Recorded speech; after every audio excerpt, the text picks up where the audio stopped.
Assalamu alaikum. Assalamu alaikum and welcome to the latest edition of the Health and Fitness Show. I'm your host Suleiman Rafiq and we are broadcasting live today on Thursday the 20th of May 2021. As always, you can join us via the Inspire FM website as well as the Inspire FM Facebook page and the YouTube channel. In addition to that, for those of you listening from Luton on 105.1 FM, as always, we love to have your input. So please do text or WhatsApp on 07778. Oh, let me get that number right. 07779 481822. That number again, 07779 481822. Before I ask my guests to introduce themselves, just a couple of humble requests from me. Firstly, for listeners, if they could please make dua for our beloved uncle Muhammad Akhtar, fondly known as Putto, whose final khatam was today. Inshallah, please make dua for his forgiveness. And also, the other thing I was keen to say was Eid Mubarak to all the listeners. This is our first show after Eid. And, I'm hoping everyone had a pleasant Eid and is delighted to be back on the Health and Fitness Show on Inspire FM. So with that all being said, I would love for my guests to introduce themselves. So if I could start with Dr. Sen. Hello, good evening, everyone. I work as a consultant psychiatrist for the Luton Memory Services. I'm also working as an associate clinical director for the services of old age, Luton and Bedfordshire. So East London Foundation NHS Trust. Fantastic. Thank you very much, Doctor, for being with us. And Fiona? Hi, I'm Fiona Townhill. I'm a dementia support worker with Alzheimer's Society for Central Bedfordshire and for Luton. And I've been 10 years with the society, so... Oh, fantastic. So you've got lots of experience to share with us. Lots of experience, yes. Fantastic. Thank you very much for giving up your time to be with us. So for listeners who Thank you for inviting us. Absolute pleasure, an absolute pleasure. And so for listeners who are wondering about today's topic, we are going to be talking about dementia. And the reason why particularly we're talking about it this week is because it's Dementia Awareness Week. And so what charities and partners and all the people involved in health are keen to do is to raise more awareness around dementia. I think it's fair to say over the more recent years, we've heard it as a term being referenced more and more. But what I'd really love to do is spend the first half of today's show just trying to get a really basic understanding around what is dementia and what does that mean for us in our day-to-day lives as well. So we'll be exploring that in more detail. For listeners who will be staying with us for the whole hour, we'll be spending the second half of today's show talking to the Director of Public Health for Luton, Lucy Hubber, in regards to an update on the COVID situation here in Luton. So you can stay tuned for that in the second half of today's show. But as I say, today's first half of the show is all about talking around dementia. So my guests have kindly introduced themselves, which is fantastic. So we could be speaking to better people.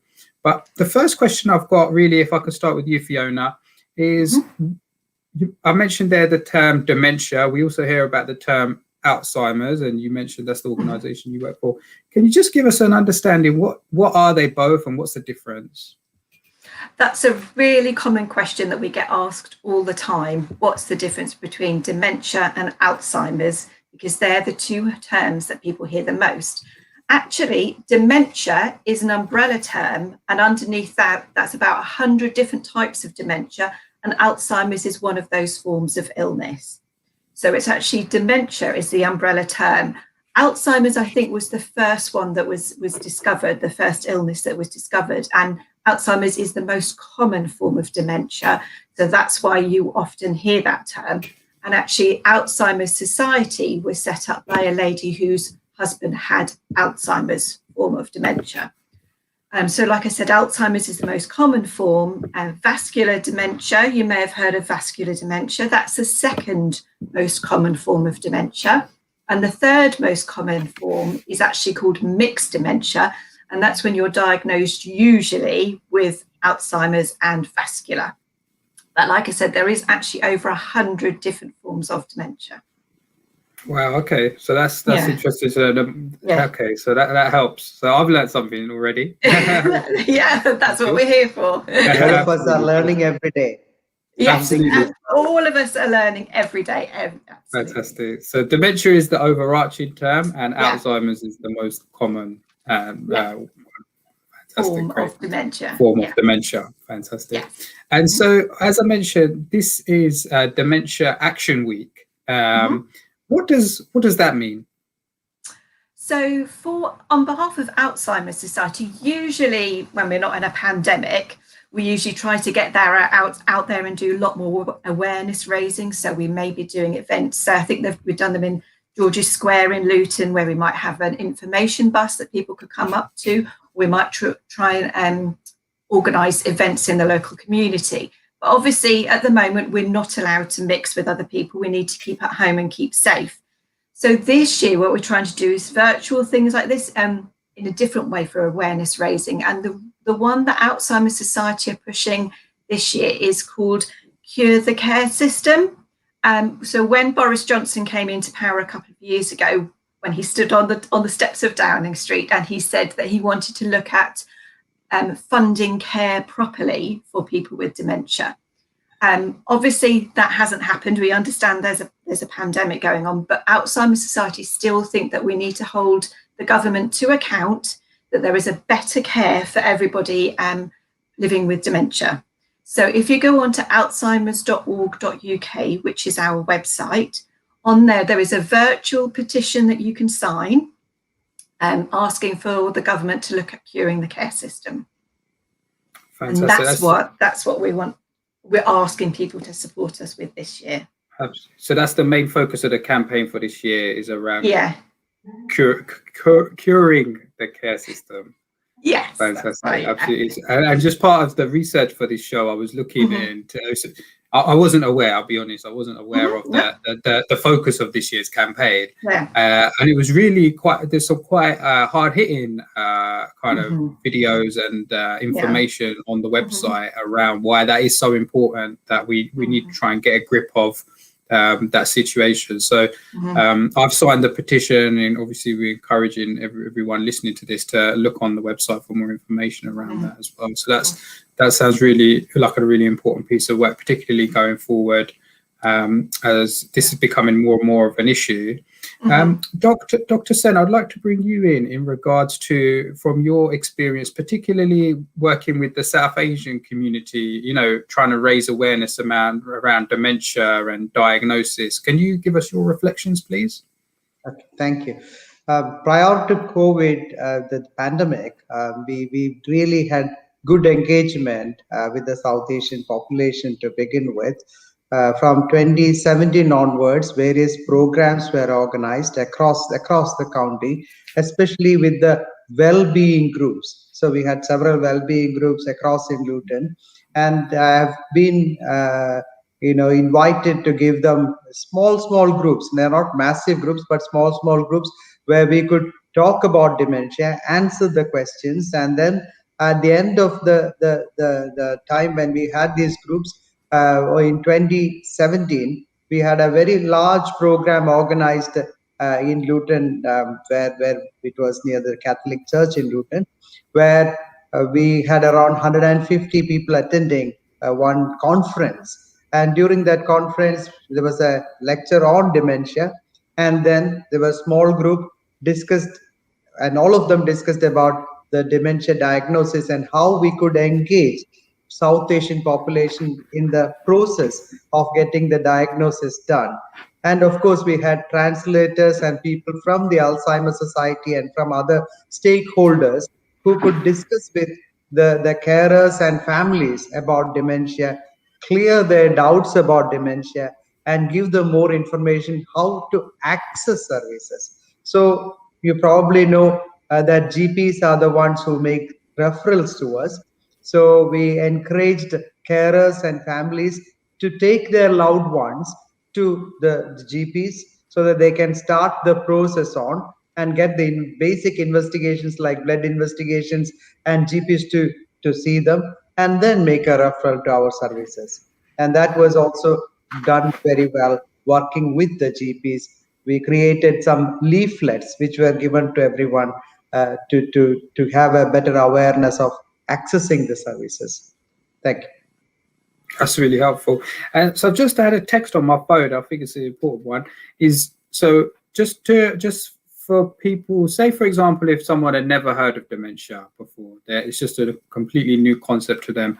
How would you both, maybe if I could start with Dr. Sen and then Fiona, how would you, in really basic terms, describe what we're talking about when we say the word dementia? Can I start with you, Doctor? Of course, thank you. So very simplistically, as Fiona already alluded to, dementia is an umbrella term which encompasses various different types of dementias. But most of the time, we see people who are mostly in the elderly or the age group of older generation, where we tend to see people starting with memory problems who are brought to us, and then along with memory problems, other problems in their activities of daily living also starts happening. So when the memory problem starts, it gradually progresses with impairment in their ability to speak or the language, or their ability to visualize their surroundings, ability to orientate themselves. So they all happen one after the other, and then changes to their ability to function their activities of daily living. So that's the time when people think, yeah, there is a problem, I need to seek help. And that's the time they can think about, even when the start of the memory problem itself, they could seek help from the GP so that they can be referred early for a further diagnosis. So dementia is a diagnosis which is made at the end of the assessment which we do, which includes all what I have said, memory, language abilities, ability to orientate yourself, and the ability to manage their activities of daily living. So that is the diagnosis we make. Of course, now the positive thing is there is treatment available and how we provide that. Fantastic, thank you. Fiona, is there anything from your perspective you'd like to add to that? Well, as Dr. Sen, often people think of dementia firstly as a short-term memory issue, and often that is how it exposes itself as short-term memory, but it is also then about processing. And I run the Carers Information and Support Programme, and often we talk about that. And one of the things we talk about is such a thing as a simple task of making a cup of tea. Most of us would know how to make a cup of tea, and we think that's a simple task to do. But if you actually sit down and think about it, so we sit down with people that come on the course and say, actually write down every step that you have to do to make a cup of tea. And actually it becomes quite complicated if you have to remember everything that you have to do. And in dementia, sometimes because of the disease that's in the brain, it means that you can't follow those steps effectively, and you might miss out a step, like you might forget to put the tea bag into the cup of tea, or you might forget to switch the kettle on to boil. So that's when we're talking about, it's not just about short-term memory, it's about following procedures to do an ordinary everyday task. Okay, that's a good example. Yeah. I know lots of us are making cups of tea at the moment because we're working from home. Yeah, it's a very real. Yeah, it's absolutely. It's a really practical way of thinking about it. Thank you for sharing that. And so I think just one of the other things was in regards to dementia, in regards to, what do you think is working well in regards to dementia awareness locally, and also what do we think the challenges are? Maybe Doctor, if I could start with you. Okay, so again, from South Asian population, we are working with a quality improvement program, which is from our services, how we can get more engagement from the local population. So that is to bring people to access the service. So information sharing is essential, as I already mentioned. Second thing is to get them to see their GPs. So we might think, yes, it's a part of just old age, just a part of them getting old, Of course, getting old is a part of everybody's life. But when they have memory problems and their processing skills, ability to have these difficulties preparing a cup of tea, for example, then that's the time that we need to get that engagement going. So from our services with the quality improvement program, we had made, this is pre-COVID era, we had met with the groups from each and every community represented in Luton. And then we started having the conversation. So when we have the families and carers who will take the initiative to attend those kind of awareness programs, there is success. So that is the time when the engagement gets better. Thank you. Thank you. That's really interesting. And I hadn't really thought of that in terms of how do people kind of, think about just naturally as you're getting older, you might, suffering from memory loss, but where actually you need to seek help as well. And without the awareness of what we're talking about, it's very hard to differentiate those two things. Fiona, you mentioned at the beginning you've been working, for 10 years locally. I mean, what's your kind of experience around dementia awareness?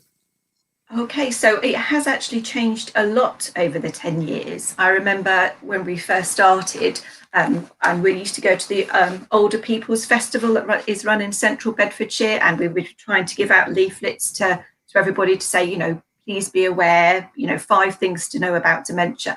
And a lot of people were very wary and didn't want to take it. Oh, I don't want that. I don't want that.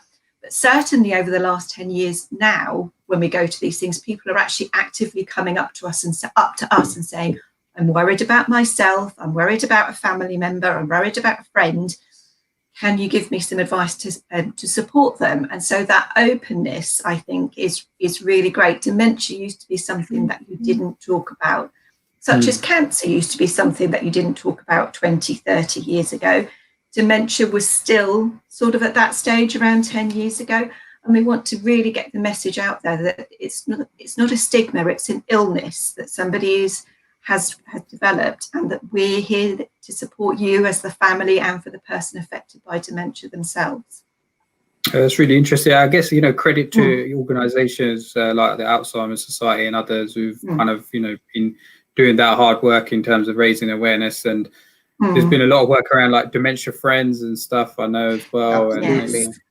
And people like you, like in the Inspire FM is now, getting to other people, just to give them the information, to create awareness. And that makes a big difference to begin with.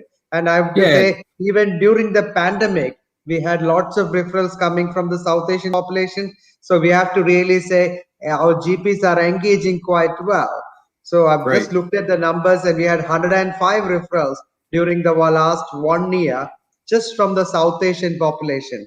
So that's a good number. Even pre-COVID time, it's a good number when compared to the pre-COVID area. We have to say that we work under lots of constraints now because of the COVID situation. So even with that, we have a good number of referrals coming from the GPs. That shows the engagement from the local South Asian communities.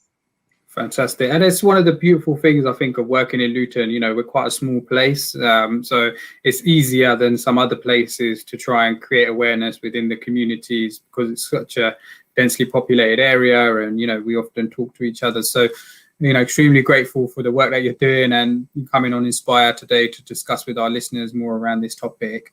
Fiona, you mentioned there about 5 things we should know about dementia. So if you could maybe walk us through that. Yes, certainly. So these are the 5 things that everyone should, try and make them simple, that everyone should be aware of around dementia. So the first one, like Dr. Sen said earlier, dementia is actually, as we get older, our memories do fade a little bit, but dementia is not a natural part of aging. It's actually a separate illness that is progressive and carries on. So that's why it's important to get a diagnosis, because it's not just you've lost a little bit of your memory, it's progressive and will carry on. So that's why it's important you get a diagnosis, to get medication if necessary, and the other holistic treatments that we can offer as well. So dementia is the number 2. Dementia is caused by disease of the brain. It's an actual disease. It's not that you've just forgotten a little bit. And it causes structures and chemistry of the brain to actually die off a little bit. And as I said, it's progressive. And that's why some of the medication that is available for Alzheimer's disease, why it's important to start taking it as early as possible to slow down that progression. Okay.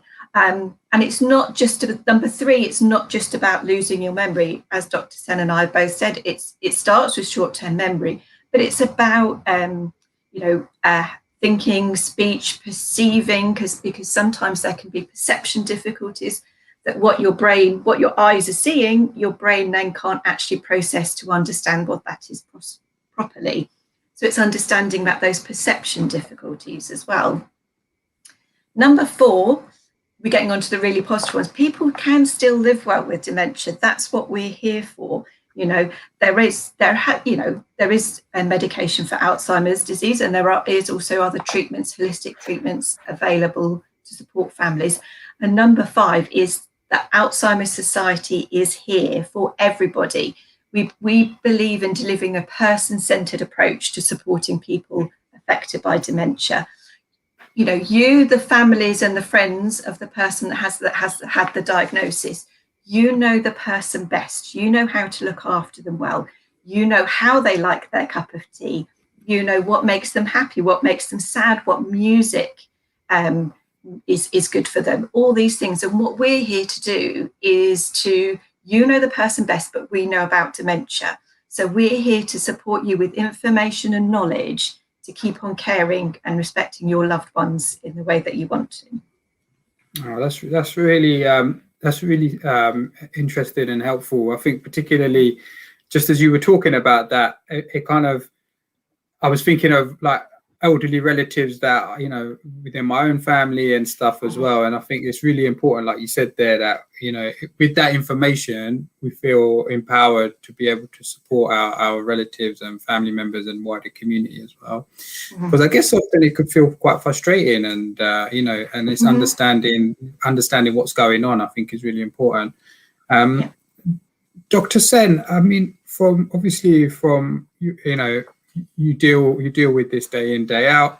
For anyone listening, where can people go for support if they are worried about a loved one's memory, or if they're worried about it for themselves? Yeah, just to get information, I'm sure Alzheimer's Society website is quite useful. Just to start, the first step to start with, just to get information about.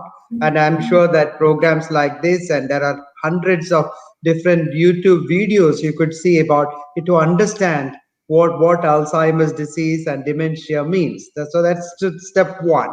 But as we think that our loved ones are affected, we should work as a team. As I said, when a team means all of us working together, the community as well. So the loved ones can be taken to the GP to screen out. When I say screen out, to make sure it's not depression, it is not any other physical illness which is making the person unwell. So that's the reason we always think it's best to come from the GP, and the GP will know, because as Fiona really said, it's a disease of the brain. So we need to make sure physically the person is well, and there are multiple medications which can complicate our thinking and our memory. So those medications need to be tweaked out, and also to get an understanding about what physical illnesses right now the patient has, so that when we get the referral, we understand the patient in a holistic way, so that we can make a diagnosis first and then give them the right treatment. Because as we think, dementia is not only one diagnosis, there are different types of dementias, so we have to be more clearer. And my next point, which is very important, is we don't need to consider that everything is an end when we say dementia diagnosis is given. No, it's not like a terminal condition, things are going to decline tomorrow onwards. So it's going to be a long journey. So the journey is going to be quite long. So it's how to support the patient and the family, so that all of us work together with the support of the voluntary sector like the Alzheimer's Society. So we work as a team together to have the motto of living well with dementia. And of course, towards the end, ending well with dementia. So all of this as a pathway forward, as a journey forward, and together we move. Absolutely. Thank you. Thank you, Doctor. I think now that you ended that on the perfect note there, we're all in this together as a community. You've done a phenomenal job, both of you, at raising awareness. Unfortunately, we are fast approaching our advert break, and after the break, we'll be speaking to Lucy Hubbard, Director of Public Health for Luton, around the COVID update. But I just want to take this opportunity to thank you both so very much for your time. We'd love to have you back on the show to talk about this again in the future. Really important topic. We are really privileged to be inspire others about dementia. So you are inspire others. Yeah. Absolutely, our pleasure. So listeners, please do stay with us. We'll be back after this short advertisement break with Lucy Hubbard, Director of Public Health for Luton. Do stay with us, and thank you to our guests again. Take care. Assalamu alaikum. Thank you very much. Thank you. Thank you. Thank you. लुटन और इसके मज़ाफ़ात में नमाज़े असर का वक्त हुआ चाहता है. This azan has been sponsored by Ideal Properties. Contact us on 01582 721110 or log on to www.idealpropertiesltd.co.uk.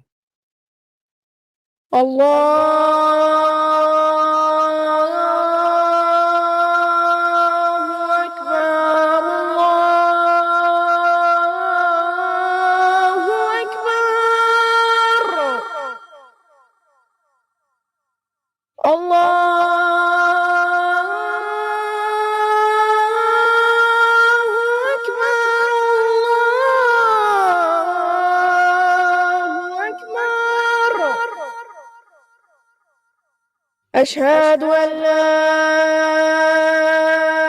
إله إلا الله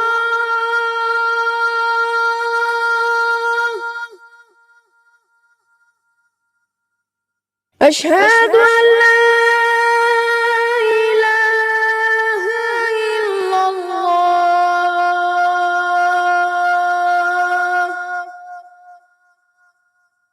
أشهد أن محمد رسول الله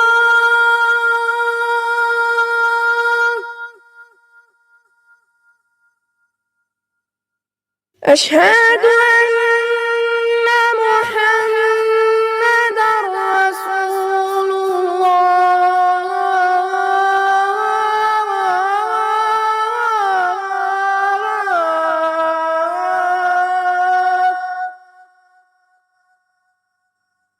حي على الصلاة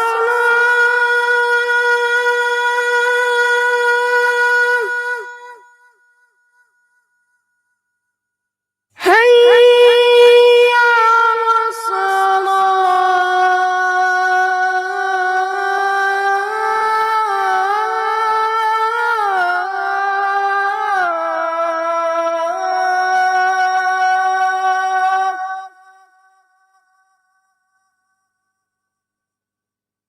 حي على الفلاح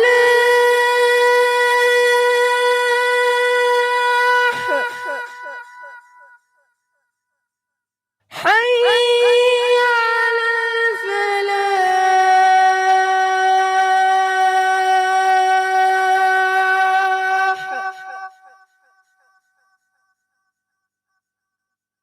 الله أكبر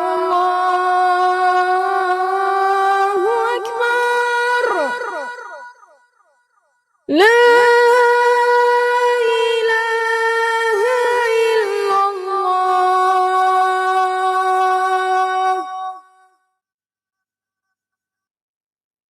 اللهم رب هذه الدعوة التامة والصلاة القائمة آت محمدا الوسيلة والفضيلة وابعثه مقاما محمودا الذي وعدته إنك لا تخلف الميعاد. Would you like to sponsor the azan? If so, give us a call on 01582 481 810 or email us on info@inspirefm.org.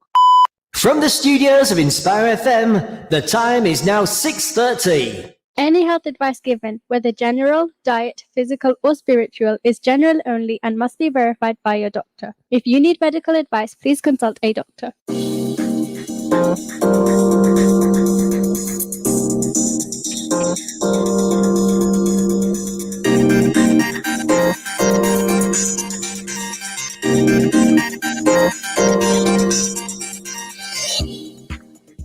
Assalamu alaikum, and welcome back to the Health and Fitness Show.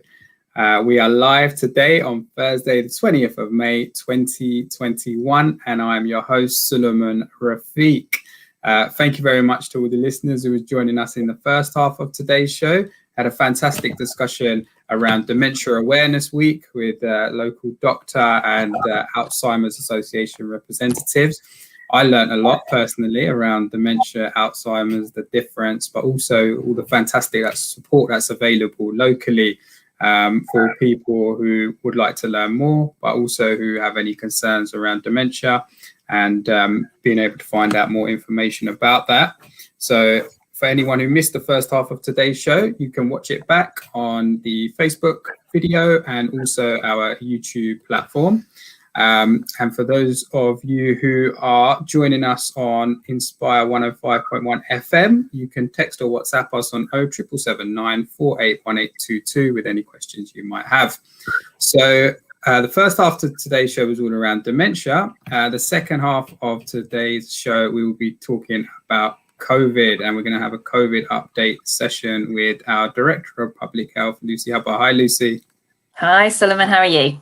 Yeah, I'm very well. Thank you very much for joining us. Busy times as always, but you find the time to fit us in on Inspire. It's very much appreciated as always. I appreciate the time. Thank you. So I guess obviously it's a topic we've spent, a long time now talking about. We've been talking about this for months on end. And it's always good, I guess, to just understand locally what the latest situation is and what the latest guidance is for all our listeners, and what we should be doing to kind of keep ourselves healthy and safe. So with that in mind, can you just give us a brief update in terms of what the latest picture for Luton is around COVID? What a few months we've had. So, Christmas, country went into lockdown. The rates in Luton were nearly 1,000 per 100,000. Really, really high numbers. Only about 4 or 5 weeks ago, we had the highest rates in the country at about 100 per 100,000. So really big drop in numbers, but we were, the highest in the country. Since then, we've come down, and now we've got, relatively low rates. So at about 30 per 100,000, about the rates that we were seeing in early September last year. And really good news, we're not seeing a lot of people in hospital, and for the last couple of weeks we haven't had any reported COVID deaths, which is just such a huge relief, I think, to all of us. So a much improved picture, and as I look at our figures and I look at the cases that we've got, what we can see is just how brilliant the local population have continued to be about following the rules and getting tested. Luton has continuously had some of the highest testing rates in the country, and that's because our population really take this very seriously, and that's how we've brought the case rates down. Fantastic. It's really great to hear around the testing, and it'd be good to talk about that in a little bit more detail shortly. I guess the kind of topical thing at the moment, which we're seeing a lot of in the media, is around variants and the different types of variants that are out there. As Director of Public Health, what would you be saying to Luton population around that? One of the most important things that we have to remember is that the virus naturally changes.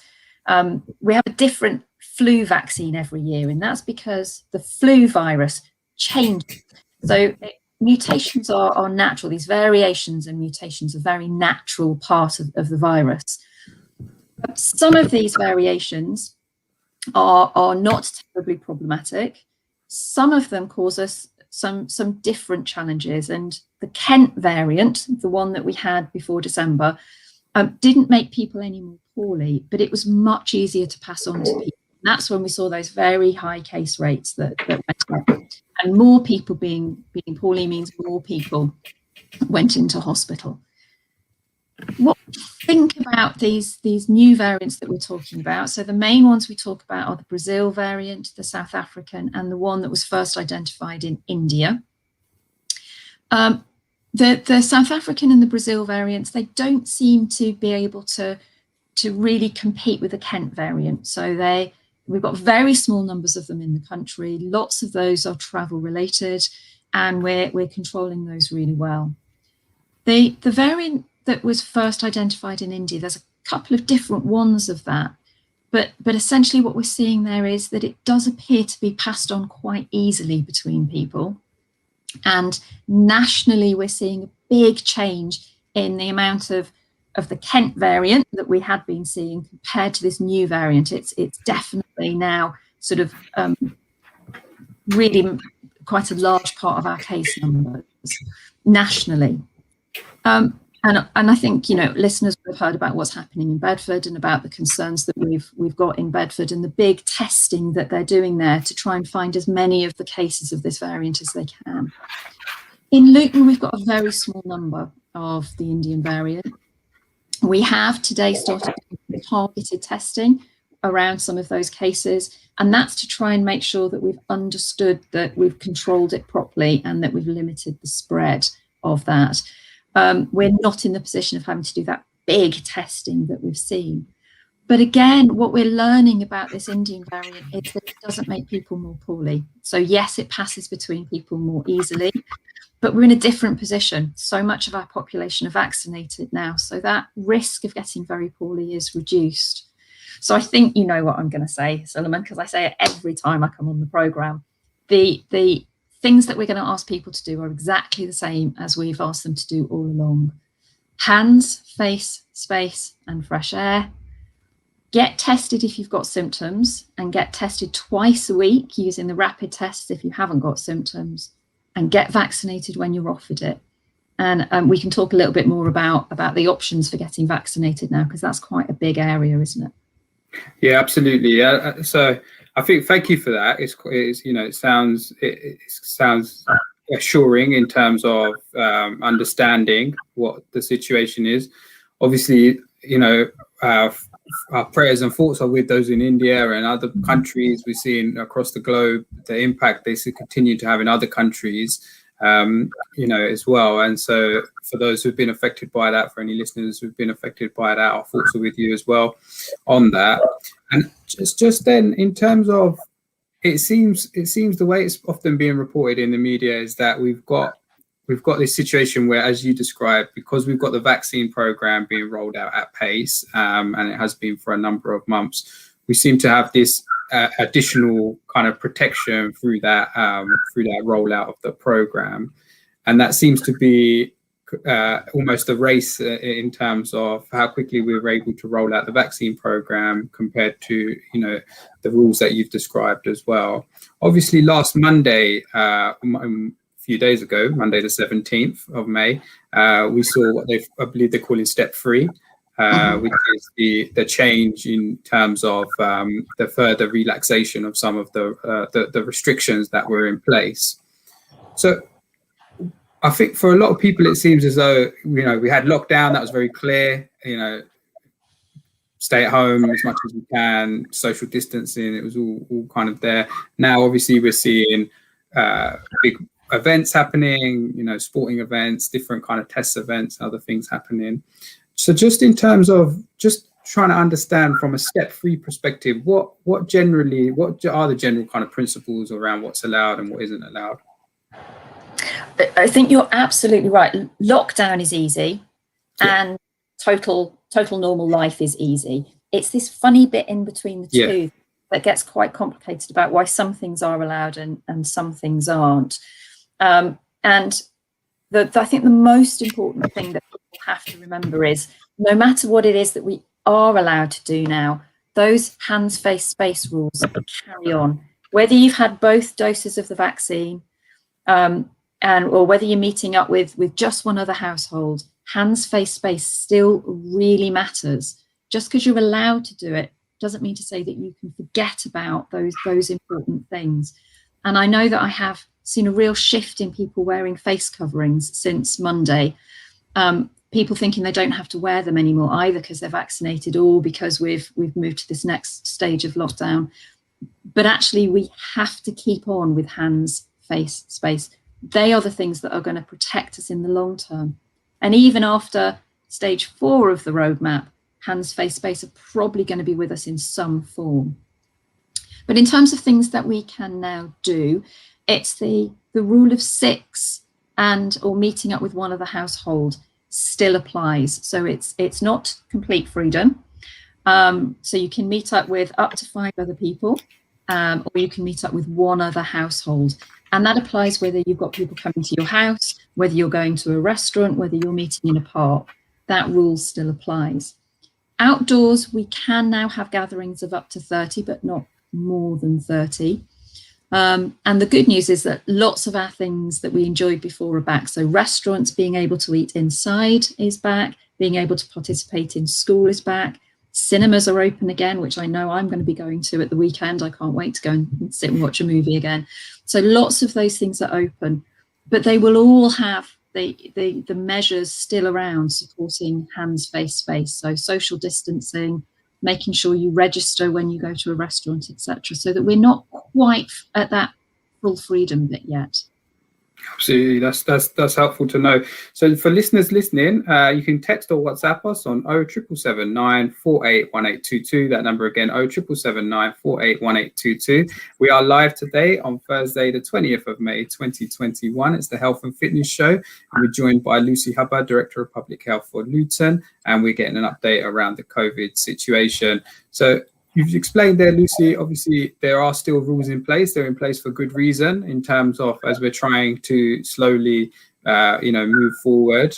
We still need to try and make sure that we're taking every care to protect ourselves, particularly, I remember earlier in the year, there was a lot of discussion around, particularly with larger families. Naturally, it's harder, isn't it, where you've got a larger family. And so we're still talking about households in that way, in terms of, it is still one household and one household being able to get together rather than multiple households. Have I understood that correctly? Yeah, and we have to remember what we mean by household, because we've had lots of discussions, haven't we, over the last few months about what that means. And it really means the people that you live with in your house, not the wider family. Those are all different households. So you can meet up with one other household. So that's one group of people who live together in a house, meet up with another group of people who live together in a house. Fantastic. Thank you for clarifying that. And so there was a couple of other things. I'm very excited today because it was announced this morning that 34-year-olds and above are now eligible for the vaccine. And so despite my colleagues all thinking I look 21, I'm actually 35. And so I'm now eligible for the vaccine. So I'm extremely excited. And I'm finally, because here are my wife, she's a pharmacist, so she was eligible right at the beginning. And my parents obviously were eligible earlier because of their age. So I'm finally caught up with the rest of the family in being able to access the vaccine. So I've booked in and very excited about that.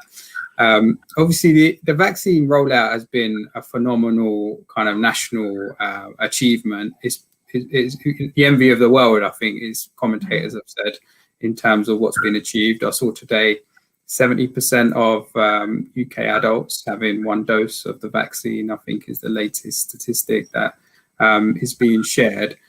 From your perspective as a Director of Public Health, what are your thoughts around the vaccine program and how it's gone so far, and particularly looking forward as we're now getting to younger and younger people as well? You're absolutely right. We are incredibly lucky in this country to have had the vaccine offered so comprehensively and so quickly. And it's important for us to remember that amazing figure of 70% of the adult population having one dose, because, we are being constantly challenged about making sure that everybody is vaccinated. And it's really important we do that. But we have achieved something really amazing. That said, there's always more to be done. And we know that we've been hearing about this thing called herd immunity, which is where enough people have immunity, they protect others. We're not going to get to that just through the vaccination, through vaccinating adults. So we've really got to make sure that everybody is vaccinated, because until we can get to that point, none of us are safe. So it really is, every single last person really needs to be getting the vaccine. And the vaccines are incredibly safe. So lots of people had concerns, and understandably had concerns about how quickly these vaccines had been produced. What we have seen now is some really good evidence around the difference that they're making. And we felt really confident that they were going to make a difference about stopping people from dying. And we were very confident that they were going to stop people getting seriously ill. And, you know, they have done that. We can really see in the figures about the number of people who are being admitted to hospital now is much lower than it would have been, as I said, you know, equivalent last September. It's made a huge difference. But the thing that we didn't know it was going to make such a big difference on is the passing on of the virus. So we think it halves, at least halves, the amount of virus that's getting passed around if people are vaccinated. And, you know, if you think about what's going on currently in some of our other local areas at the moment, we could really reduce people getting ill through COVID if lots of people were vaccinated, because the virus just won't be passed on. And we have to remember that the impact of COVID is not just about serious illness. It's about people who can't go to work. It's about children who can't go to school. It's about the people who may develop long COVID and be affected in that way. There's lots of other harms of COVID. And so the fewer cases we have, the more we protect people from those wider harms as well as serious illness. Thank you, Lucy. Just a question we've had in just in terms of a point that you made earlier. So you mentioned there in terms of you've noticed a change with face coverings, you know, people seem to be more relaxed around that. And part of that might be because of where people are now getting vaccinated. And so it's just, I think the question is for clarification around that. So if you've been vaccinated, that it's still a requirement to do the social distancing and stuff. Can you clarify that? Yeah, so if you remember, the face coverings are there. I wear a face covering to protect you. And people can still carry COVID in their nose and in their mouth. The vaccine will mean that they won't develop COVID, but they can still carry it in their nose and mouth and still breathe it out. So by wearing a face covering, you are protecting people from that virus that you're carrying in your nose and your mouth. And that's the same if you're vaccinated or if you're unvaccinated. If you're vaccinated, really good chance you won't ever get poorly, but you can still pass it on. And at the moment, whilst we're still in this position of vaccinating lots of people, in order to manage the potential for harm, it's really important we all carry on wearing our face coverings. That's great. Thank you for clarifying that, Lucy. And so the other obviously key thing is testing. Testing seems to be something that's been happening for a while. You shared there earlier around the fantastic response you've been having in Luton to the testing program. But what's the role of testing in this whole position that we're in at the moment? We're using testing in a whole range of ways. And in Luton, we were amongst the first to really offer rapid tests to the whole community. And the government thought that was a good idea. And now we're being able to hand them out for people to do at home. So testing does a whole range of things. The most important thing, if you've got symptoms, no matter how mild your temperature, no matter how light your cough, go and have standard test, one of the ones that you have to book online, and that will tell you whether or not you've got COVID. The next thing is these rapid tests that now we're encouraging people to do sort of twice a week. You can come to one of our rapid test sites, you can pick up test kits to take home, you can order them online to have them delivered to your house, and they're really simple to do, and you can do the whole thing at home. So you can swab them, pop them on the little cassette, and it will tell you the result within 30 minutes. And that's a really good way of finding out whether or not you may or may not have COVID, in order to protect people so that you don't go to work, you don't go to school and pass it on, or more importantly, when you're meeting up with your friends and family, as you're now able to do, that you don't pass it on in that setting. So it's even more important now that we're at stage 3 of the roadmap, that people get into the habit of testing regularly, preferably twice a week. And all of those test kits are free. So if somebody tries to sell you one, or if you see, you know, some of these vending machines that sell them, you don't need to pay for them. In this country, all of those test kits are free, and you can order them on a regular basis or come and collect them from any of our test sites. We've now got a stall in the mall that's going to be running all weekend, and people can just come along and get their test kits from there. And that's really important. And then the other testing that we're doing is this case finder. So a little bit like the targeted testing that we're doing, which is where we want to go out and see if we can find any more cases that we might be concerned about. And we've done that a few times in Luton now, and that's really helped us control the spread of the virus. And so if somebody comes, either puts a letter through your door or comes and offers you a test, they will be wearing Luton Council branding. You'll be able to tell that they're from the council. It's really important you participate in that, because you're protecting the whole of Luton by undertaking those tests. Okay, thank you for that, Lucy. I think it's a really important point. I was talking to some relatives in Pakistan the other day, and they were saying about how expensive the tests are there for them to do. And like you've just explained here, we've got free tests that are available for everyone. The rapid tests seem to be everywhere, don't they, at the moment, in terms of accessibility? And it's quite a phenomenal piece of kit, isn't it, in terms of being able to do it in your home, as a kind of science. There it is. And you can see, look, I've only got 2 left. This was a kit of 10. I've only got 2 left, so I am. There you go. So you are tested regularly. When often that's a question asked in terms of when we say regularly, what do we mean? So now we're suggesting with these rapid test kits that they're twice a week. It takes, once you've done it once, it takes no time at all, less than 5 minutes to do.